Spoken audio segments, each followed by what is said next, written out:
नमस्कार, Joy bike reporter में देवबंद से आप सभी का स्वागत है। आपके साथ मैं हूं चित्रा त्रिपाठी। उत्तर प्रदेश में बहुत कम ऐसी सीटें हैं जहां पर मुसलमान जीत या हार का फैसला करते हों, जहां ज्यादा आबादी में मुसलमान रहते हों। उन्हीं में से एक सीट है देवबंद, जहां पर 1.25 लाख से ज्यादा उनकी आबादी है। 70,000 यहां पर दलित हैं। लेकिन ध्रुवीकरण की स्थिति जब बनती है तो फिर उसमें जीत बीजेपी के लिए सुनिश्चित हो जाती है, जैसा कि 2017 में भारतीय जनता पार्टी ने देवबंद की सीट को जीत कर किया था। यहां की पहचान है दारुल उलूम देवबंद। 30 मई 1866 को ब्रिटिश हुकूमत की खिलाफत में इसको स्थापित किया गया। लेकिन गुजरते वक्त के साथ इस्लाम का बड़ा केंद्र और शिक्षा के प्रचार प्रसार में इसका बड़ा योगदान रहा।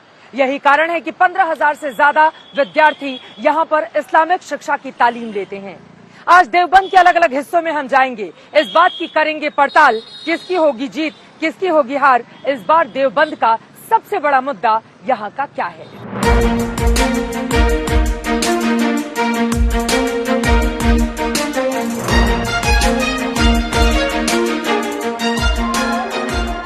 इन मेहराबों, मीनारों और गुंबद को नजर भर कर देखिए। ये दारुल उलूम है। दारुल उलूम एक अरबी शब्द है जिसका हिंदी में अर्थ है ज्ञान का घर।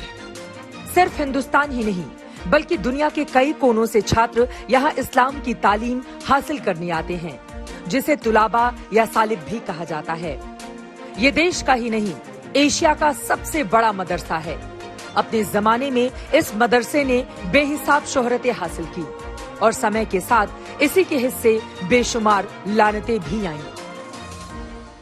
साल 1866 में इस्लाम के कुछ स्कॉलर्स ने देवबंद में नया मदरसा खोलने की सोची ताकि मुस्लिम लड़कों को दीन की तालीम दी जा सके। मदरसा शुरू करने के लिए तय किया गया मुहर्रम का दिन। इस्लाम को अपने मूल और शुद्ध रूप में प्रसारित करने वालों को देवबंदी कहते हैं। वो इसी दारुल उलूम देवबंद से निकलते हैं। इसकी नींव उस वक्त पड़ी थी जब हिंदुस्तान राजनीतिक उथल पुथल के दौर से गुजर रहा था। लेकिन आज न सिर्फ हिंदुस्तान में बल्कि दुनिया भर में इसकी अलग पहचान है। हालांकि बार बार इसके विरोधियों की ओर से दारुल उलूम देवबंद को लेकर और इस्लाम के नाम पर कई बार सवाल भी खड़े किए गए। 1857 में जो क्रांति हुई उसके बाद से एक मिशनरी स्कूल पूरे अंग्रेजों ने पूरे देश के अंदर खोलने शुरू किए। उनका मकसद ये था कि हिंदुस्तानियों का उनके कल्चर से, उनकी सभ्यता से भटकाया जाए। तो उस वक्त उलमाओं को ये लगा कि अगर इसी तरह चलता रहा मामला तो ये अंग्रेज जो है बिल्कुल हमारा कल्चर खत्म कर देंगे और अपना कल्चर इस देश में हमारे ऊपर थोप देंगे। तो अपने इस्लाम को बचाने के लिए, अपने देश के कल्चर को बचाने के लिए 30 मई 1866 को मौलाना कासिम नानोतवी साहब ने इस दारुल की स्थापना की थी। दारुल देवबंद जो है ये शुरू में शिक्षा का केंद्र नहीं था, बल्कि ये हुआ कि जब अंग्रेजों ने हमारे देश पर कब्जा कर लिया तो उस वक्त अंग्रेजों को जो है भगाने के लिए तमाम उलेमा जो है मौलाना, क्योंकि उन्हें फांसी सबसे पहले जो है एक मौलवी को ही फांसी दी गई थी, वो सब लोग जो है यहाँ सर झुका के बैठे और उन्होंने कहा कि कैसे यहाँ अंग्रेजों को भगाया जाए। उसके बाद उन लोगों ने ये किया कि अंग्रेजों ने अपने जो मिशनरी स्कूल खोले उसका जवाब हम स्कूल के मुकाबले में स्कूल ही से देंगे। तो उन लोगों ने यहाँ शिक्षा शुरू की। 30 मई 1866 में हाजी आबिद हुसैन और मौलाना कासिम नानोतवी ने दारुल उलूम की नींव का पहला पत्थर रखा। यूं ही नहीं है कि दारुल उलूम के पहले छात्र मौलाना महमूदुल हसन ने रेशमी रुमाल तहरीक चलाकर भारत की आजादी की लड़ाई को नई धार दी। इस आंदोलन में आजादी के मतवाले फिरंगियों की नजर से बचाकर गुप्त योजनाओं का संदेश रेशमी रुमाल पर लिखकर आदान प्रदान करते थे। रेशमी रुमाल की तहरीक ने अंग्रेजों की चूल्हे हिलाने का काम इस देश से किया था। दरअसल दारुल का मकसद पढ़ाई तो था ही था, साथ साथ अंग्रेजों के खिलाफ जो एक क्रांति चल रही थी उसको भी धीरे धीरे आगे बढ़ाना था और अंग्रेजों को देश से भगाना था। देखते ही देखते देवबंद इस्लामिक शिक्षा और सुन्नी सुधारवादी आंदोलन का गढ़ बन गया। लेकिन देवबंद पढ़ाई लिखाई का केंद्र भर नहीं था, ये इस्लाम का सुधारवादी आंदोलन भी बन चुका था। इस दारुल उलूम ने दुनिया भर में मुफस्सिर, मुहद्दिस, मुफ्ती और आलिम पैदा किए। बनना चाहते हो बड़े होके, बताओ आप? मुफ्ती। मुफ्ती क्यों बनना चाहते हो? तालीम देना चाहते हो दूसरों को। कितनी उम्र है आपकी? मेरी 11 साल। आपको हो सकता है हैरत हो, मगर 150 देशों से ज्यादा देशों में फैले तबलीगी जमात के संस्थापक मौलाना इलियास कभी इसी दारुल उलूम के छात्र थे। मुस्लिम संगठन जमियत उलेमाए हिंद की स्थापना भी यहीं से हुई।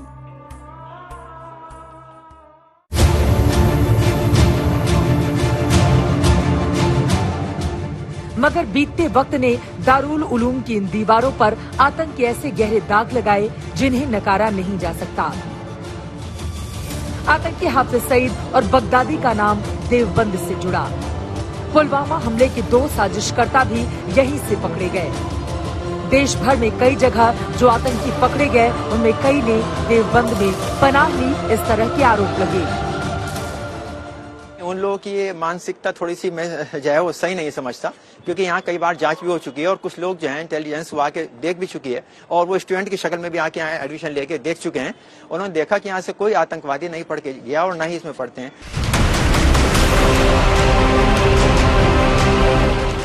इन्हीं आतंकी जड़ों को कमजोर करने के लिए योगी सरकार यूपी के देवबंद में anti terrorist squad commando centre खोलने जा रही है। इसके तहत ये जानना जरूरी है कि चुनावी मौसम में देवबंद में पढ़ने वाले छात्र क्या सोचते हैं। आप लोगों के ज़हन में इलेक्शन को लेकर क्या मुद्दा होता है? किस तरह से आप लोग चाहते हो कि देवबंद बदलता हुआ दिखाई दे? देखो मैम, एक तो यहाँ एजुकेशन पे बात होनी चाहिए, अच्छा, हेल्थ पे बात होनी चाहिए, एम्प्लॉयमेंट पे बात होनी चाहिए। आप यहाँ क्या नाम है एटीएस सेंटर देते हो, हम उसका स्वागत करते हैं, वेलकम करते हैं, लेकिन यहाँ क्या नाम है आप कॉलेज नहीं देते हैं। सरकारी अस्पताल है तो उसकी हालत इतनी खराब है कि अगर 8 डॉक्टर होने चाहिए तो वहाँ 3 हैं। चुनाव में ऐसा हो रहा है क्या कि हिंदू मुसलमान ज्यादा हो रहा है, या लग रहा है कि पार्टियों को अब घूम फिरकर मुद्दों पर आना पड़ा और विकास की बातें करनी पड़ रही हैं? नहीं, जैसा योगी जी हर बात में हिंदू मुस्लिम कराते हैं, उनका भी कुछ दिन पहले भी ट्वीट आया था कि जैसे वो अखिलेश यादव जी को टारगेट करते हैं, तो इस तरीके से नहीं होना चाहिए। सपा, बीएसपी, एमआईएम या कांग्रेस, इनमें से आप लोगों की फिर पहली पसंद कौन है? अगर बीजेपी पहली पसंद सपा है, है। लेकिन सपा से भी हमारा सवाल है। सबसे बड़ी चीज ये है कि जो आए दिन मुसलमानों के साथ, जो मुसलमानों के अपने मुद्दे हैं, जिस तरीके से अभी 2 दिन पहले हमारी बहन के साथ एक मामला पेश आया है, अभी तक उसमें से सारी सेकुलर पार्टी खामोश है। हमारा सवाल है कि अगर आप हमारा वोट चाहते हो तो अभी तक आप खामोश क्यों हो? आप हमारे मुद्दों पर बोलते हुए क्यों कतराते हो? देवबंद में करीब 3,26,000 मतदाता हैं। देवबंद में करीब 1,20,000 मुस्लिम मतदाता हैं। 70,000 के करीब दलित मतदाताओं की संख्या है। 57,000 ठाकुर, 30,000 गुर्जर और 35,000 ब्राह्मण मतदाता हैं। देवबंद की जनता इस वक्त हमारे साथ मौजूद है। जरा इनसे जानते हैं कि इस बार यहाँ के मतदाता किस पार्टी को वोट देने की बात कर रहे हैं और यहाँ के मुद्दे कौन कौन से हैं। क्या चल रहा है देवबंद में? मुद्दा सबसे बड़ा इस इलाके का क्या है? विकास का मुद्दा है और सुरक्षा का मुद्दा है। बहन बेटियों की कोई सुरक्षा नहीं हो रही।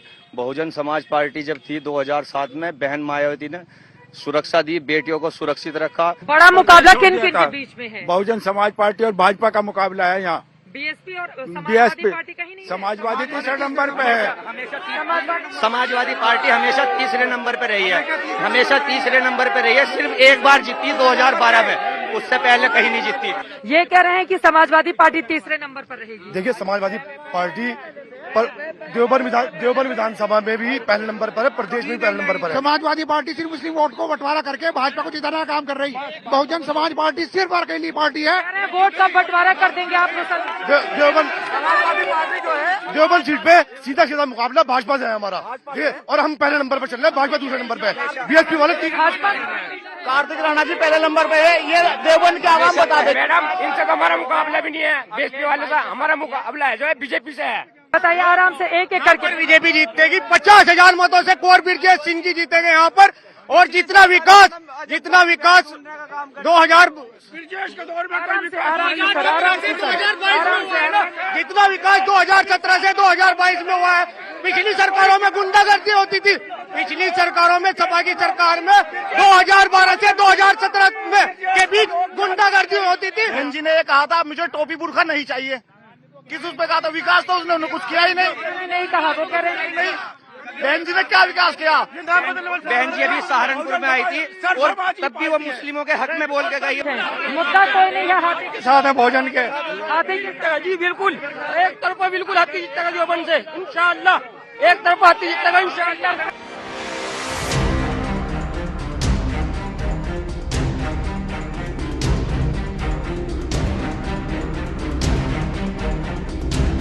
विकास हुआ है, डेवलपमेंट का काम हुआ है? विकास नहीं हुआ है और मेरे हिसाब से तो पूरे हिंदुस्तान में विकास नहीं हुआ है कहीं पे भी। अगर कहीं हुआ हो तो आप बताइए कि वहाँ विकास हुआ है। अच्छा, ये जो रोड बन रहे हैं ये मोदी जी नहीं बनवा रहे हैं, ये तो इंटरनेशनल गवर्नमेंट बनवा रही है, दूसरी गवर्नमेंटें बनवा रही है। जो ठेका देते हैं यहाँ की गवर्नमेंट ठेका दे रही है दूसरे मुल्कों को। कौन से मुल्क से पैसा दिया गया है जिसके कारण यहाँ पर सड़कें बनाई जा रही हैं? वो तो जो सड़कें बताइए देवबंद में क्या बनी है, हमें तो दिखा नहीं कहीं रोड बना हुआ देवबंद में। नहीं, मैं आपसे बस मेरी समझ के लिए आप बताइए, इंटरनेशनली पैसा कहाँ से आ रहा है जिससे सड़क बन रही है? वो इस गवर्नमेंट में आप बताइए हमारे देवबंद में कहाँ सड़क बनी है, हमें तो दिखी नहीं कहीं सड़क कोई। नहीं, आपने कहा ना इंटरनेशनल से पैसा आ रहा है, मैं उसके बारे में जानना चाह रही थी। जो हमने सुना है कि जो टैक्स लगते हैं दूसरे ठेका लेते हैं, फिर वो गवर्नमेंट अगर बना रही है तो यहाँ के रोड क्यों नहीं बन रहे हैं? बीजेपी वाले कहते हैं कानून व्यवस्था जब से हम आए हैं एक भी दंगा नहीं हुआ। अभी एक हफ्ते पहले दंगा, वो जो वहाँ क्या नाम है लखीमपुर में मंत्री जी के लड़के ने तो किसान के ऊपर गाड़ी चढ़ाई थी, वो क्या था, दंगे का ही तो रूप था। इस बात को लेकर क्या असहज आप लोग होते हो कि बड़ी तादाद में यहाँ पर मुसलमान है लेकिन मुस्लिम कैंडिडेट क्यों नहीं उतारा गया? नहीं मैडम, देखिए मुसलमानों की अनदेखी की जा रही है, खास तौर से समाजवादी पार्टी जो मुसलमान जिसको वोट करते हैं उन्होंने हमारी अनदेखी करी, तो मुसलमान में कहीं न कहीं नाराजगी तो है। लेकिन फिर हमारे सामने एक मुद्दा ये भी है कि हमें भारतीय जनता पार्टी को हराना है। भाई ने कहा कि क्या नाम है, हम भाजपा को हराने की बात करते हैं। मुसलमान ने किसी को हराने और जिताने का ठेका नहीं लिया है। हाँ। और मुसलमान किसी की पार्टी का गुलाम नहीं है। 1/3 से ज्यादा मुस्लिम मतदाता यहाँ का भाग्य बदलने के लिए काफी हैं। शायद इसीलिए कांग्रेस और AIMIM ने अपने मुस्लिम उम्मीदवार यहाँ से उतारे हैं। तो ये बताइए कांग्रेस की स्थिति इस वक्त क्या है देवबंद में? जो बहुत अच्छी स्थिति है, बहुत बढ़िया स्थिति है। जीत रहे हैं चुनाव? बिल्कुल जीतेंगे, अवश्य जीतेंगे। यहाँ का मतदाता आपको वोट क्यों करे? हमारा यहाँ का मतदाता जो विकास चाहता है।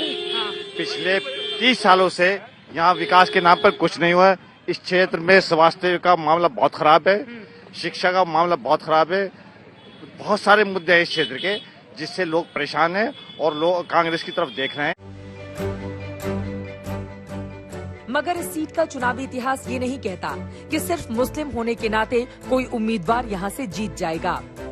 2017 के चुनावों में इस सीट पर बीजेपी के ब्रजेश सिंह को सफलता मिली। देखिए, मुझे कोई संशय नहीं है इस बात में कि मैं फिर से चुनाव जीतने जा रहा हूं और मेरे क्षेत्र की जनता का प्यार है भारतीय जनता पार्टी के प्रति।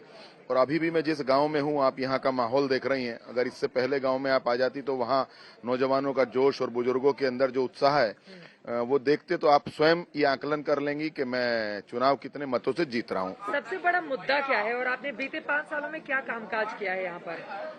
देखिए, यदि पिछले 5 सालों की बात करें तो मेरा इन 5 सालों में यदि सबसे बड़ा काम कोई हमने यहाँ पर किया है देवबंद के अंदर तो उत्तर प्रदेश के यशस्वी मुख्यमंत्री जी ने ATS सेंटर की स्थापना की और 4 जनवरी को विगत वो उसका शिलान्यास भी करके गए हैं। बीजेपी का अपना भरोसा है, मगर कहा ना कि ये देवबंद है, बाजी पलट भी सकता है। देखिए, समाजवादी पार्टी पिछले 7 साल से संघर्ष कर रही है सड़कों पे। हमारे नेता हर उस मुद्दे को उठा रहे हैं जो जनता से जुड़ा हुआ है और निश्चित रूप से जिस तरीके का माहौल है, समाजवादी पार्टी बहुत ज्यादा भारी मतों से समाजवादी पार्टी देवबंद जीतने जा रही है। मुद्दे कौन से होंगे जिसको आप उठा रहे हैं यहाँ पर? देखिए, सबसे पहले किसानों का, गन्ना किसान का क्षेत्र है और यहाँ पे बहुत समय से एक समस्या ये चलती आ रही है कि 14 दिन का सरकार ने पेमेंट क्या वादा किया था वो एक बार भी किसी भी नहीं वो पूरा करा है। अलग अलग दलों की अपनी अपनी वादे, मगर देवबंद में मुस्लिमों की स्थिति ठीक कही जा सकती है। देवबंद में 67% से ज्यादा पुरुष साक्षर हैं। देवबंद में 52% से ज्यादा महिलाएं साक्षर हैं।